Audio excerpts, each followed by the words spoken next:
Acast powers the world's best podcasts. Here's a show that we recommend. What would you say if I told you there's a book that can teach you how to win The Bachelor? What would you say if I told you producers caught multiple finalists reading that book in this season that's currently airing? What would you say if I told you the producers don't want anyone to know that their show has been compromised? How do we know all this? We wrote that book. I'm Lizzie Pace. And I'm Chad Kulchin. We're the authors of How to Win the Bachelor and the hosts of the Game of Roses podcast, a bi-weekly podcast where we break down all the biggest plays, errors, and MVPs in the game of reality television. Listen to Game of Roses wherever you get your podcasts and go to howtowinthebachelor.com to get our book. Acast helps creators launch, grow, and monetize their podcasts everywhere. Acast.com. Hi, Dave here, and this is my wife, Kathy. Hello. And this is the Cinemile, the podcast where we walk home from the movies. But we're still on paternity leave, officially. A hiatus of sorts. Yes, but we thought we'd break our hiatus because it's Valentine's Day. And we love doing podcasts. Yeah, we are addicted to podcasting. You may hear a baby in the background. There's Elliot's here as well. Oscar is taking a convenient nap. So we thought we'd squeeze in the movie that we said we'd watch because we are a glutton for podcasting. Yeah. And we love watching themed movies, so wanted to watch a romantic movie for Valentine's. Right, so Kathy takes full credit for doing all of this. So she chose 4 romantic comedies. I think they're all romantic. No, Ghost romantic. Isn't romantic. Ghost and The Notebook aren't comedies. 4 romantic movies for Valentine's Day. We asked our Twitter followers to vote. And the options were When Harry Met Sally, Ghost, My Best Friend's Wedding, or The Notebook. And it was a pretty clear front runner. You know what it is. By a Valentine's mile, Harry Met Sally, 53%. My Best Friend's Wedding, I was dead keen to watch, 11%, worst of the bunch. Ghost and The Notebook tied at 18. You hadn't seen The Notebook, I've never seen The Notebook. So you wanted to see it. And I don't think I've ever seen My Best Friend's Wedding, in fact, either. Oh. I've seen When Harry Met Sally a couple of times. I've seen Ghost lots of times. Yeah, same. Really like these movies. So we're watching When Harry Met Sally. I know, I'm so excited. I've actually only seen this maybe twice, and I think with you last time, I think we watched it together about 8 years ago, maybe. A few years ago. Yeah. Is it that long ago? Maybe. But yeah, I can't wait to watch it again. Yeah, it's a great movie. Yeah, I actually can't really remember it, which is lovely, but I remember that I loved it. Well, it's a film that, I can't recall the plot, so to speak, except they're friends. And she fakes an orgasm. And yeah, that famous scene. Yeah. But it's like I remember moments from it rather than plot. I'm not And I remember really the sure ending. there is much of a plot, really. Well, we'll find out. Yeah. Right, let's stick this on before one or t'other of the kids wake up. Do you know the best thing about being on maternity or paternity leave, though, is watching a movie at like noon on a Friday? Yeah. It's absolutely amazing. I just could not be happier. And eating chocolates. So here we go. All right. Yeah. See you in a bit. Bye. I need to talk. What happened? What's the matter? Harry came over last I went night. over to Sally's last night. Because I was upset that Joe was getting married. One thing led to another. And before I knew it, we were kissing, To make and a long then story short, we did it. They did it. It's challenging, I'm difficult. I'm too structured. I'm completely closed off. but in a good way. And I'm gonna be 40. When? Someday. In 8 years. It's not the same for men. Charlie Chaplin had babies when he was 73. Yeah, but he was too old to pick them up.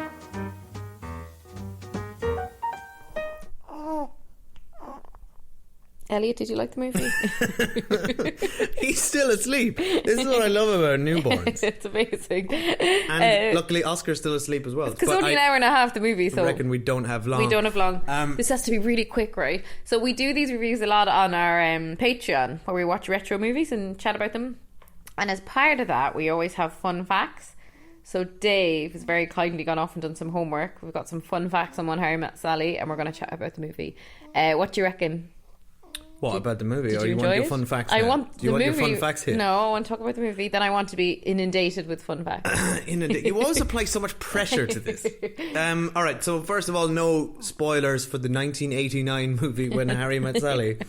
No spoilers. Well, oh, fine, yeah, full spoilers. Full then. spoilers. All right, that makes more sense. I mean, look, if How- you a don't guess spoiler- how it ends. Spoiler warning. Spoiler warning. For When Harry Yeah, Met we're on Sally. spoiler sofa fully, right? If you haven't caught up with this movie in 31 years, then good luck to you. All right, well, you absolutely should because it's a cracking brilliant, movie. Oh my yeah. God, it's like, it just feels timeless. I know Nora that's Ephron, I absolutely love her. She wrote the script and it's just Oh, the script of this movie fizzling. is this, Sizzling. It's fizzling. Sizzling. Fizzling is bad. Something It's something sizzling. fizzles out. Like within minutes, we were just laughing our heads off. It's so quick. Like how the movie starts is literally the moment they meet, and they're doing an 18-hour drive to New York together, and it's just the dialogue in that car scene. I could have just watched that car scene all But day. the dialogue throughout this movie, because that's all this movie is dialogue. Dialogue, There's no, brilliant acting, and that's it. That's all you need for a good movie. you know, we referenced the plot earlier, but there really is no plot to this. The plot is just that they meet each other kind of over a couple of years, kind of keep re-meeting each other, eventually become friends and eventually fall in love. And that sounds quite dull, but absolutely like not a moment of dullness in this movie. Well, it's wonderful. I love the two actors together. You could just spend, I mean, it's just, I could have watched twice the length of this movie. I could Yeah. have watched it for 3 hours. You could just watch Harry and Sally just walk around New York having conversations. It's so funny. Endlessly. We laughed so much more in this than at any like comedy I've laughed at in a long time. So funny. Yeah. It's absolutely hilarious. But like, it's got that sort of familiar, relatable. It's familiar, relatable scenarios about your life, your romantic life or otherwise, and or things you recognize in your own relationship or other people's relationships. I found Like, it really interesting that like it's kind of posited from the very beginning by Harry that a man and a woman can never be friends. And then they add a little caveat to that later in the movie, which is like, unless they're both in a relationship with someone else. And I was trying to think, because I've loads of male friends, and I was trying to think if I have any male friends who are single and straight. And then I thought, the only single straight male friends I have are ones that are also friends with you from like when we were in university. So I was like, actually, most of the male friends I have but that's are in couples. It's interesting. Like the stuff they're talking about, you can think about it in your own life, and you're like, oh, I can like. This is actually really interesting to think about in your own friendships. You get to a well, true, and I think the same applies to me. I'm struggling to think of any single female, but do they have to be single? Do they? Well, he was saying it only works if you're both in a relationship. Oh, right. That's part So of he was saying his if- clause. I mean, in the it's too airport. hard for us to tell because we've been together too long. Well, also when you get to our age as well, the amount of single friends you have is vastly reduced. Like when we're in our early 20s, loads of us were single, for instance. I guess you've Do you know- less do you know what I friends in mean? your mid-30s who are single. Like, you still have single friends, but there's just less of them. Anyway, it's so interesting. Like, every conversation they're having, you can apply to your life. Okay, well, it's interesting you mentioned that central question, because that's, having done some research on the movie, that's kind of is that's the core conceit of this movie, Yeah. so to speak, and it's all that it's basically all that it's what triggered this whole movie for Nora Ephron. Interesting. So will I tell you very briefly how this all came about? So Tell me, but also can we just say, of course you couldn't just be friends with Meg Ryan. Meg Ryan in this movie Oh, she's is gorgeous. possibly the most beautiful woman Yeah. I've ever seen in my life. But you know what, Billy Crystal was a handsome man. Yeah, he's He is cute. a handsome man. My preference is, because we see lots of different looks from Billy, I'm into the beard as usual. Always love a beard. Yeah. Which is why Dave has to always have a beard. But also, I just think, like, I didn't, before you get to your first of your fun facts, I didn't realise what a good actress Meg Ryan was until I saw her in this movie. She's brilliant in this movie. brilliant, tremendous. Yeah, she really, like, the scenes where you watch her do some very subtle acting, because she plays this character who's very together, very put together. There's one or two scenes after they kind of initially sleep with each other and he treats her poorly. You see this scene where it's almost like she's crestfallen.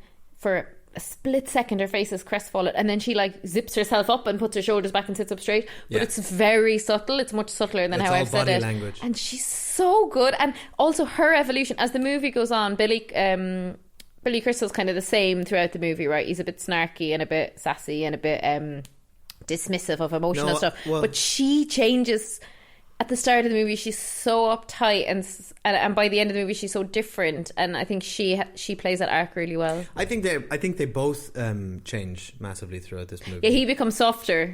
Much softer. As well, yeah. When you think of in that opening scene, it's wonderful because they both play those characters so differently in that opening scene where they're these like pretentious, precocious university students. Of course, and that's what you're like in university. Oh God, yes. You try so hard. The arrogance of Harry in that scene is so familiar to me. I did recognise a bit of a young David Corker. Yeah, just the unbridled certainty about like life and the way he goes on about darkness. You don't know anything about darkness. He's like, I think about death all the time. I think about death. And she says, yeah, sure I do. It's like, what, you think about death for like a moment, but I spent hours thinking about death. And it's just like, it's so wonderful. But the way he dials up the obnoxiousness of Harry, because Harry is an obnoxious character who becomes less obnoxious over time and more of a listener.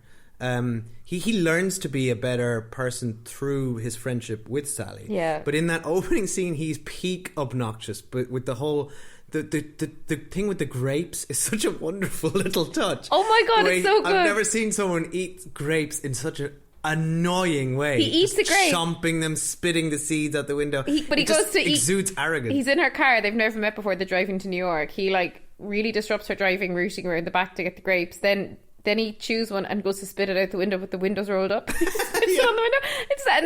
And that sounds silly, but it just really works.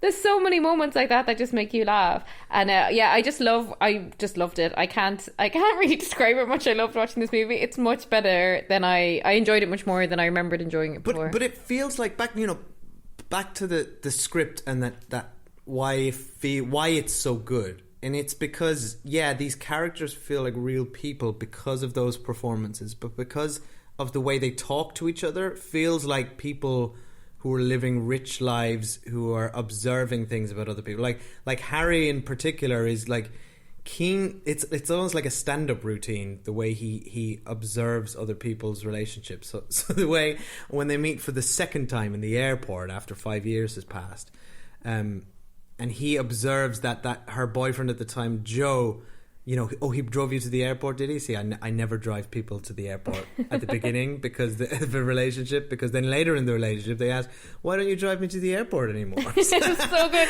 And I remember one time literally saying to Dave, like, I was not quoting Barbra Streisand, I literally was like, Dave, you don't bring me flowers anymore. But you know what? That's not true though. I bring you flowers all the time. Well, you do or is now. It because you said that to me? Because I said it, I think. Right, okay. But no, it reminded me a bit of some of those really cracking episodes of Sex and the City where it's just such a perfect observation of human behaviour. Like Nora Ephron, you can tell, has been like stockpiling these kind of anecdotes, I think, and like how people speak to each other because they feel really real. And like to say that I wouldn't bring someone to the airport at the start of a relationship because then when I stop bringing them they'll wonder why. It's just such a good observation. All right, well I'll tell you where all that came from, okay, and why these characters are so well rounded. Okay, go. It's because she just you're right, she did inject almost everything they say and do is based on real experiences of herself and the director Rob Reiner and the producer Andy Scheinman.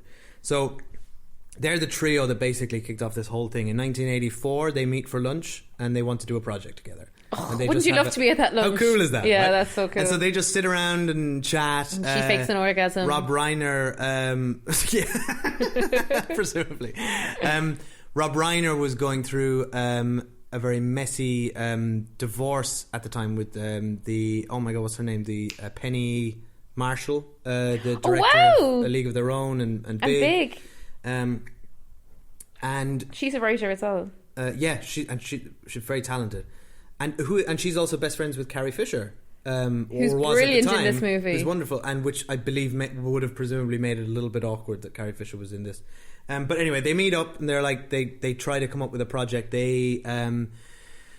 None of them are really happy with what they come out with, so they meet again. And then Rob Reiner, the director, suggests that he'd always wanted to do a film about two people who become friends and don't have sex because they know it will ruin their relationship, but they have sex anyway. And then Nora Ephron loved that idea so much, then Reiner went off and acquired a deal at a studio, and then basically they got like the funding to make this movie based on based on that. That's it.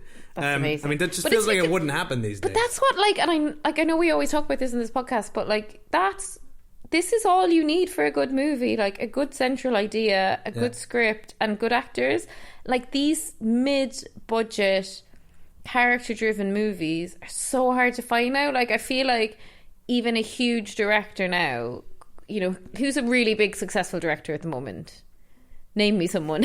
It's where we don't have a podcast. What a broad question. What do you want? Martin Scorsese. I'm just saying, no, like a young and upcoming one, like Ryan Coogler or Taika someone. Waititi. Like someone like that would even probably couldn't get a movie like this made now. Do you know what I mean? Well, they can, but they happen on Amazon Prime and Netflix. Yeah, it would get That's zero the difference. cinematic distribution. It wouldn't be like Oscar nominated, which I think this movie was, or movies like this have been from Nora Ephron. It was nominated for Best Original Screenplay and didn't win. Yeah, they literally don't even like. Well, A, there's no romantic movies made anymore, and B, when they're not rewarded. Anyway, you are in danger of becoming woe is the state of the film industry. Sorry, yeah. Right now, like that's a Okay, real tangent. yeah. But anyway, so Nora, so it cracks on. Nora Ephron interviews Rob Reiner and producer Scheinman about their lives, and a lot, like 90% of that material goes into Harry. So Harry is basically, as a character and a person, and his experiences are based on Rob Reiner's divorce. And Penny Marshall did him bad. the way they talk, and even there's loads of examples in this movie of things that are just directly out of their lives. So for instance, the scene where Harry and Sally are on the phone to each other and are watching Casablanca at the same time. Oh, I love that. Apparently Split screen. Rob Reiner and Billy Crystal, who were best friends at the time in real life, used to do that all the time with each other, watch movies together over the phone. I used to do that with my friends in school. Me too. My friend Mike and I used to watch The Empire Strikes Back repeatedly. Oh, over the phone. Over the phone. What I used to at watch age with my 12. friends over the phone was Home and Away. That says a lot about us as people. And then Sally was based on Nora Ephron herself and a lot of her friends. Oh, you can feel that. Like it feels so grounded in reality, and it's like the way I know I mentioned Sex and the City, but I've actually just read the book of Sex and the City, and a lot of that is based on like a journalist's experience. So again, it's literally her mining her girlfriends for stories. That's how you get things this rich. Yeah, exactly. And they both have that New York setting, you know, of how shitty it is to date in New York. That's why this movie is so good, because it's it just feels real. Like there's not a single like contrived line or no. And the only thing I would say is contrived or leans towards contrived is the ending, which is narratively a happy and convenient ending. It literally has a New Year's race as he runs to her at the airport. But I love how they did that, though. Don't get me. I'm not saying I don't like that ending. I love that ending, and I cried, and it's lovely, and it's beautiful. But it's a movie ending. Do you know what I mean? But I kind of It's like not that a he real life runs. ending. He's running. There's a clock. It's not like he's running to the airport, but he's running because he wants to get there by midnight because it's New Year's Eve. Yeah, but he like tries to get a cab, can't get one. And then he gets there, makes his speech, and she's basically like, "Fuck No. off, Harry! I You love can't that. just run I in love here that. on New Year's Eve and try and do this." So I liked that they did it while kind of taking the piss out of it as a convention. But here's a early fun fact: that wasn't how the movie was supposed to end. Ooh, how was it supposed to end? The movie was not supposed to end with them getting together at all. Originally, that's not how they had intended. I would not have worked. You can't do that. Yeah, well, I think they just came around to the fact that it wouldn't be very popular. I couldn't find the real reason It wouldn't for it. be- So if somebody knows why they changed it, please I mean, I do wouldn't let think us it would know. be very narratively satisfying for them not to end up together because the whole movie's about them. Do you know what I mean? Yeah. But one thing I found interesting about watching it, because you know, for the most of the movie, they're friends, right? The romance is very late in the day. They actually felt like two actors together felt, to me, very good chemistry on a friendship level. Like, they're not two actors that you're watching kind of. For me, I wasn't like, you know, getting any major sexual chemistry from them, but I felt like that was actually more realistic, because if you have known someone for 12 years and then you fall in love and get married, I'm presuming the foundation, and the strongest foundation, is actually the friendship side. And yes, they're attracted to each other, but that's not the main reason they're together. And it felt like that. Whereas like when you're watching like The Notebook, which you haven't seen, like honestly, the couple in that, like there's like, they're just so passionate, and that's what it feels like. I don't think people with that level of chemistry would have worked in this. Like, these two really feel like friends. Yeah, that's what's so good about this, because, you know, in the final line when they're interviewed and they talk about all the different times they meet, you know, when we first met, we hated each other. Then when we met again, I forget what they say, but then we became friends, and then we fell in love. And I really like, it feels organic the way it happened. It does. And I love that construct that throughout the movie we see all these people talking about when they got together, and then we end on Harry and Sally getting together. So sweet. Well, here's another fun fact. So all that stuff, every one of those is based on real stories of people. Now they are actors in the movie. But the stories themselves were based on the interviews that Nora Ephron conducted with the people who worked at the production company that made this movie. Oh, wow. During moments when she wasn't able to write or whatever. It did feel real, to the point where I actually had thought some of them weren't actors and were playing themselves. I love that as a construct. They're good actors. Like, they're quite convincing. And it's interesting because, like, it's a fiction movie, but then it's a narratively fictional movie, like shot in a conventional way, but then you cut to these interview scenes and you cut back to the movie. It's quite an interesting way of making it. Style. Yeah, but I think it's so well directed, this movie. I think they're dotted throughout the movie in a way that sort of often is used as a sort of a comma or a full stop to sort of separate two scenes, particularly if time goes by. But they're used. They're used to sort of a context to remind you of love, I think. Yeah. Like and like how their like love kind of hangs over this movie, even though it's not really present until the second half. Yeah, it feels, I mean? and it makes you feel optimistic because you're watching these lovely old people talk about how long they've been married. Do you know what else I loved in kind of a visual sense? I love how they mark the passage of time with like the different fashions, like particularly with Meg Ryan, because I guess women's fashions change more than men. Like basically Billy Crystal at one point has like sideburns and then he doesn't. That's about it. But with her, it's like when we first meet them, it's the late 70s and she's got that like Farrah Fawcett like blowout big curls. She's like spraying hairspray on herself and every time we see her she changes, and at one point is definitely a bit of an Annie Hall visual reference because they're walking down and she's basically wearing like, they're walking through New York and she's wearing like a Diane Keaton outfit from oh my god, I've just forgotten Annie Hall, the name of the movie. Apologies, I'm severely sleep deprived. So yeah, basically I loved how they marked all that like relatively subtly, you know, with obviously this was made in the late 80s and they're travelling through from the late 70s. Sometimes movies can go too far with that and they would have been ridiculous, like in like flares or like really over the top. It was like quite subtle fashion changes.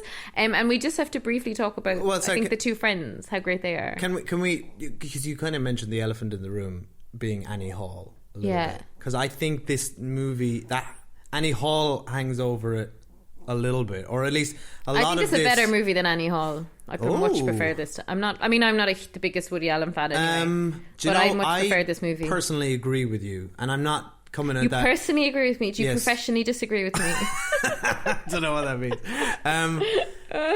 I'm just kind of wary of saying that because you literally just said it. Yeah, but I'm fine. Let me say I am saying it with some hesitation. I do think that I prefer this movie to Annie Hall. I think Annie Hall is a great movie as well, but I think, I don't know, this is more charming and easygoing. It's or something. More sweet and charming. And then Annie Hall's got all that weird stuff with him and the what's her name, you're thinking of Manhattan. I'm thinking of Manhattan. You're thinking of Manhattan. I am. But this, I think... But Diane Keaton is tremendous. Oh, she's brilliant. But like, I never really... Woody Allen's a great writer. But I never really root for Woody Allen as a character, whereas you're like rooting for Harry and this as much as you're rooting for Sally. Like, yes, I really want them both to be happy and I really want them to get together. Right, anyway, we're not going to talk about Annie Hall. But yeah, just visually, of course, it hangs over this movie a little bit. Because it's like New York, you know? It's a famous romantic movie set in New York. Yeah. But it has a similar way and style, just like it strung together conversations and observations about relationships. It really does. Do you know what I like about this as well? I was thinking about it. You know the way in most movies or TV shows you see characters in like multiple different settings. So we know she's a journalist and he's like a political advisor or something. Mm-hmm. But we never once see them in work. We only see them socializing. or on their own. And I actually really liked that, because sometimes movies or TV shows can get bogged down by like trying to show you all facets of someone's life, Work and you have to like politics cut to them in an office typing, and it's like, I don't need to see it. And I just enjoy that this just always them at social events. You're right, and it also, like, you know, we reference that there's not a lot of plot in this, but the plot that is there is done in it's introduced through conversations about them meeting, etc. Yeah. So like, we find, you know, it's all incidental almost. We find out that Joe, her boyfriend, she's just dumped him. We find that out over a dinner with Carrie, or a lunch with Carrie Fisher. Then we find out that he's marrying someone else in the pivotal scene where they finally hook up. Yeah.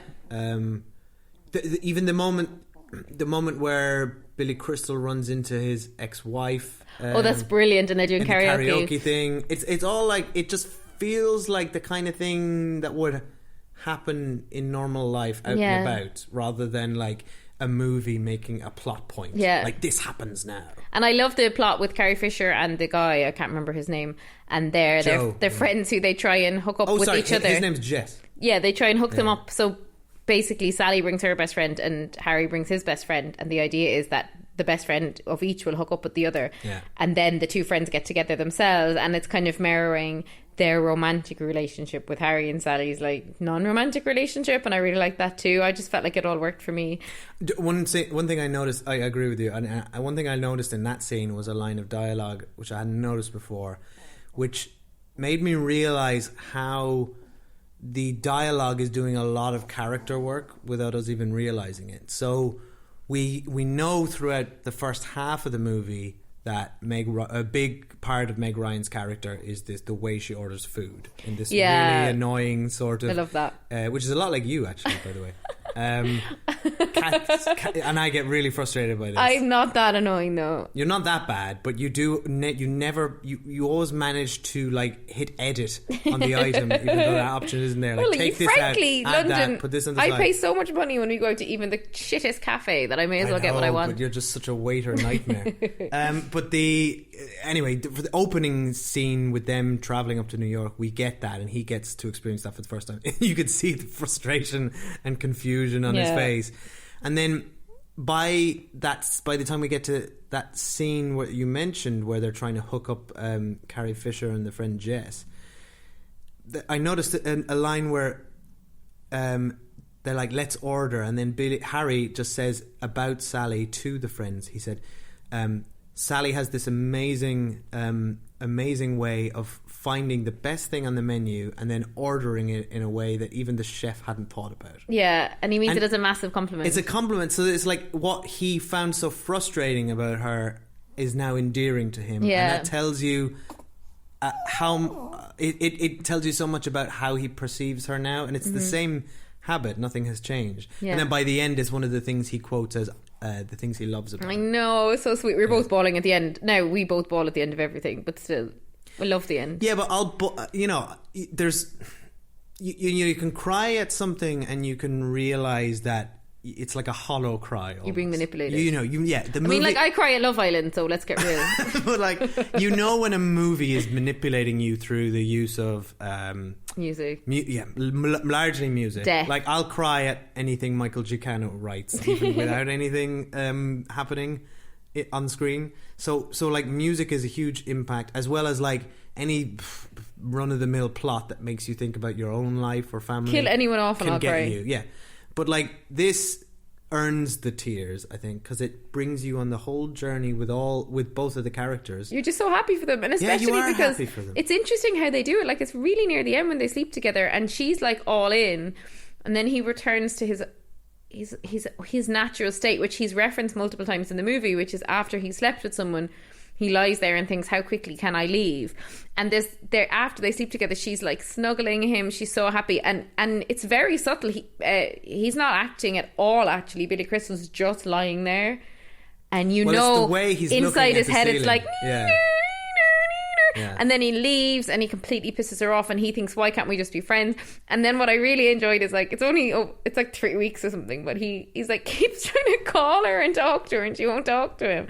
And he gets increasingly madder.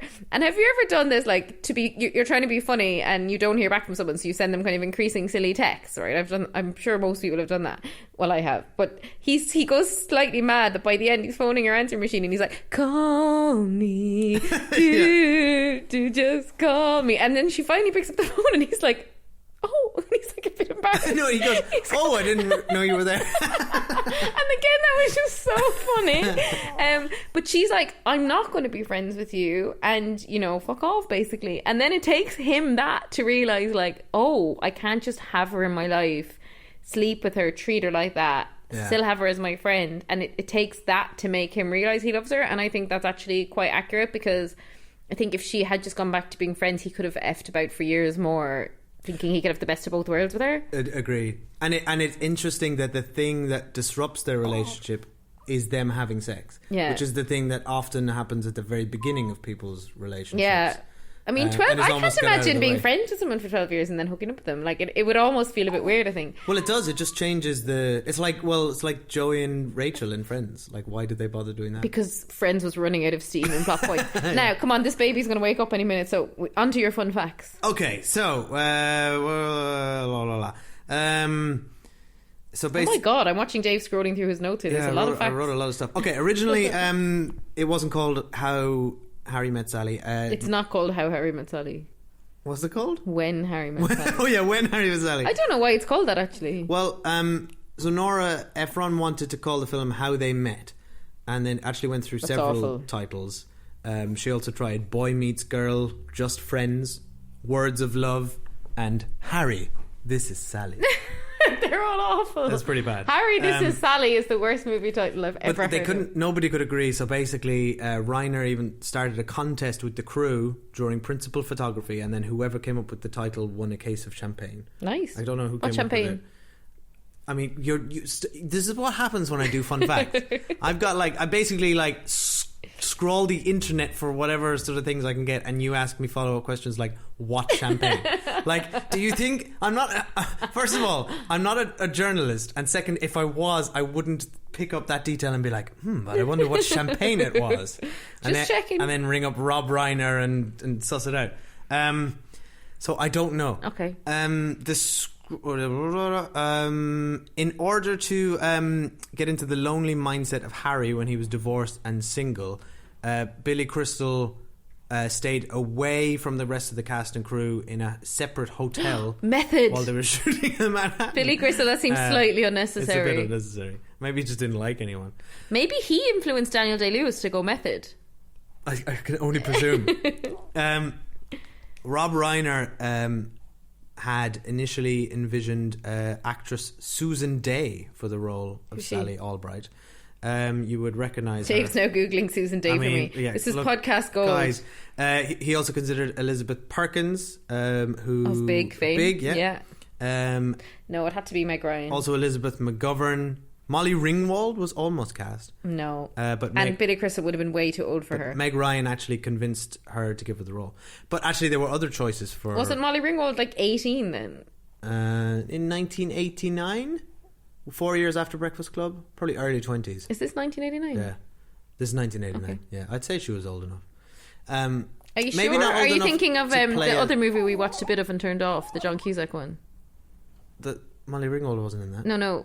That is 1989. Yeah, no, it is 1989. Oh, right, okay. Because we were also started watching Say Anything last night. Yeah.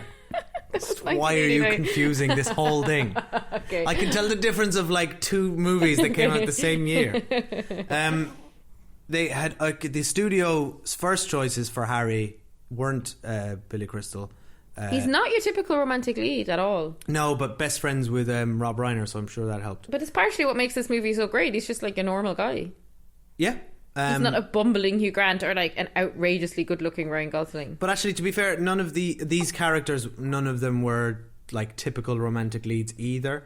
Albert Brooks, Yeah, I can see that. I love him. Yeah, he's great. He's from that movie with Meryl Streep that I love, where they're in heaven, Michael- or between heaven. Oh yeah, is that what it's called? Was it? No, it's called Crossing like over or Decision something? Decision City. It's- That's I it. don't know. I don't think that's what it's called. Michael Keaton. Not No, called Decision it's the City. thing where it's like it's purgatory and they assess. They assess. I always think it's called Decision City, but it's not. Is it not? Someone can tell us what it's called. Michael Keaton was also considered. Yeah, he would have been good. He in would this, have been I think. really good. But he did Batman. That I year, think. Yeah, I think actually. Michael Keaton was He went probably quite a a bit different way. famous for this. Yeah.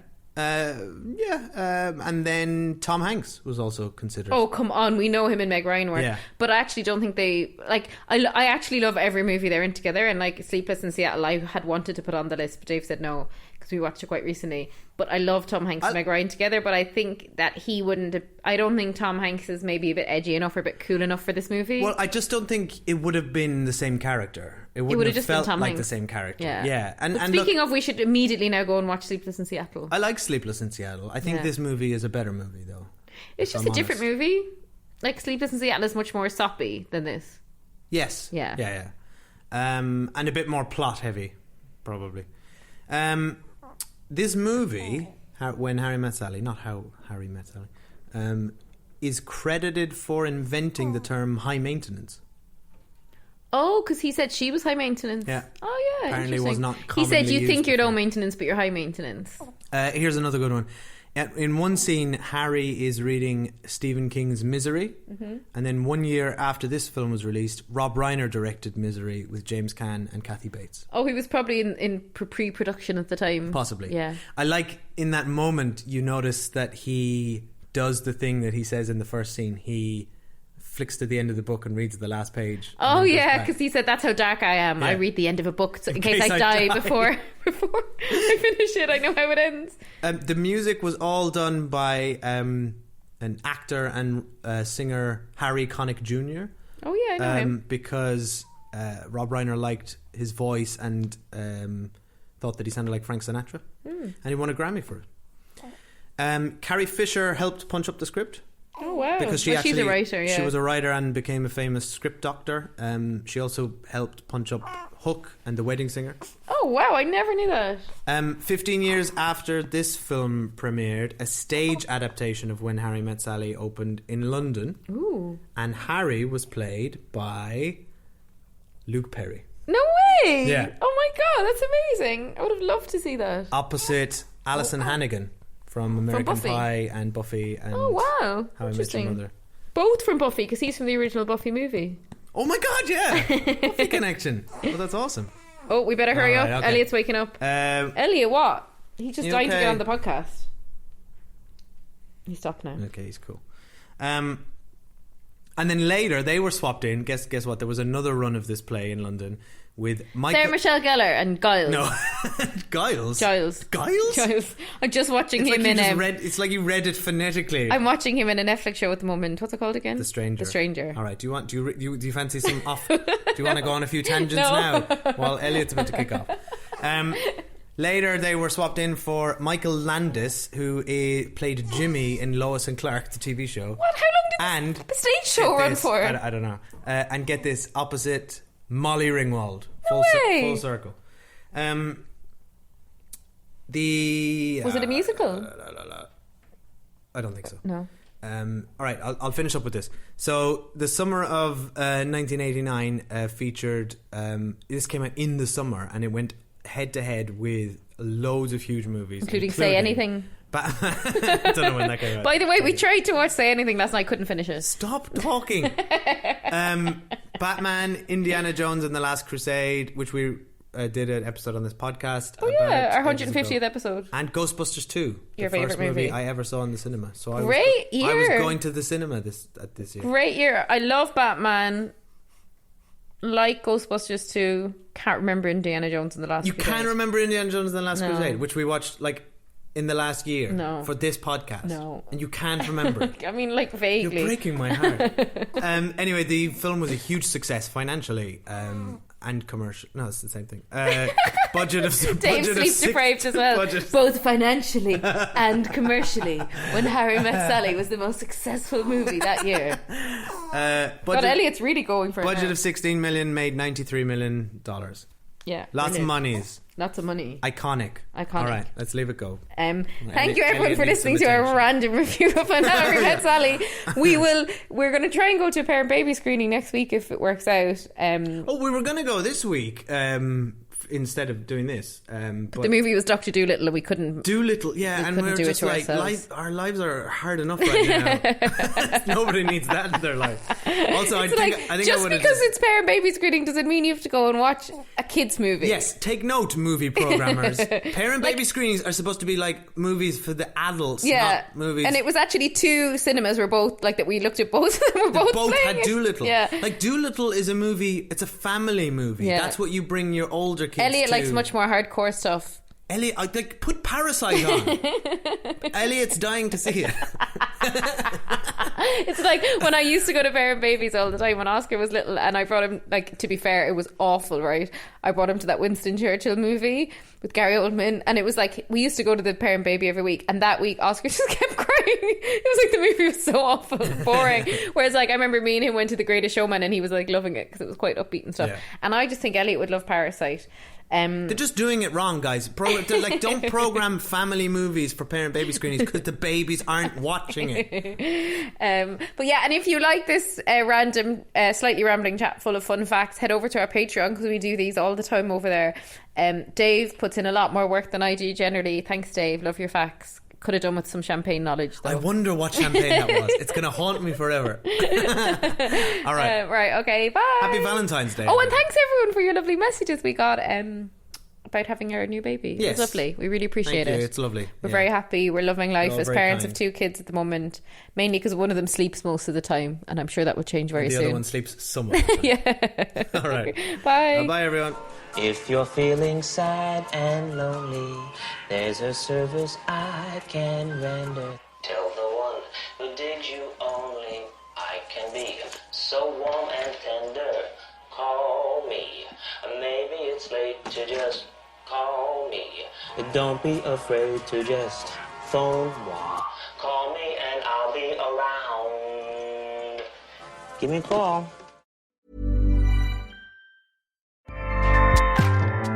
Acast powers the world's best podcasts. Here's a show that we recommend. What do you do when no one else is watching? What do you do that makes you happy for no reason at all? What are you obsessed with? I'm Leslie Arfin, and I'm a writer, but I'm also a dancer, a painter, a vapor, a dollhouse enthusiast, and basically just an overall hobbyist. My podcast, Filling the Void, is all about what other people are fanatically into. We talk about hobbies, even if you don't have one.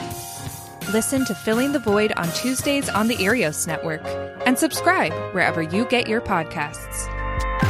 Acast helps creators launch, grow, and monetize their podcasts everywhere. Acast.com.